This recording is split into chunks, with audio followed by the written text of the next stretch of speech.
A man needs to lead with love, not just lead like a bastard. Just like a guy who's, I'm the man of the house, I'm the man of the relationship, that type of thing. That's not leading with love. Love is having consideration for the other. You're modeling love, and you are practicing love with people. And yesterday, I talked about being open to marriage and such, and in the same way that somebody might be open to running a 4-minute mile, but they just don't have the tools to do it. How about we lead with love in our everyday life, not just in romantic relationships? Lead with love. Even when it comes to women in society, it's not simping. I'm not talking about simping.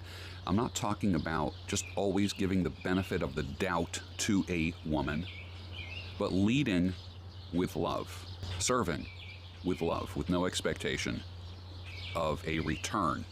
It's not an investment. You don't do good in order to get good back. That's one of the things that I always like bringing up. We don't do good in order to get good things back. Doesn't work that way. When a woman doesn't want to follow your lead, two things are happening. Number one, he's not leading with love, and number two, he has no idea where he's going. When the woman leads a relationship, guess what happens? Resentment, chaos, and destruction. Because without guidance, without love, without consideration, I hate to say it, women are demolition experts. Women will destroy their family. Women destroy 70% of all families. Some say, well, they're freeing themselves from an abusive man. In many situations, that is the case. But I found that 70% of all divorces are initiated by women. If she's college educated, that goes up to 90%, as high as 90%. That's an epidemic.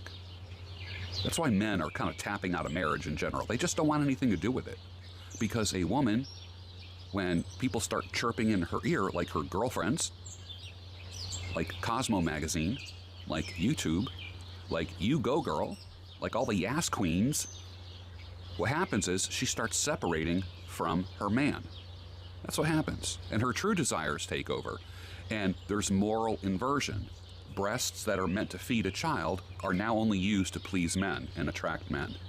A womb, which is meant for babies to come out of, now has only strange men going into it and running into a dead end and depositing seed into something that will never ever grow a baby. It's the misuse of a woman's body. This is what happens when women are on their own. When a woman is with a virtuous man, she creates, she grows. I know one guy that says, I give her seed and she gives me back a family. I get that.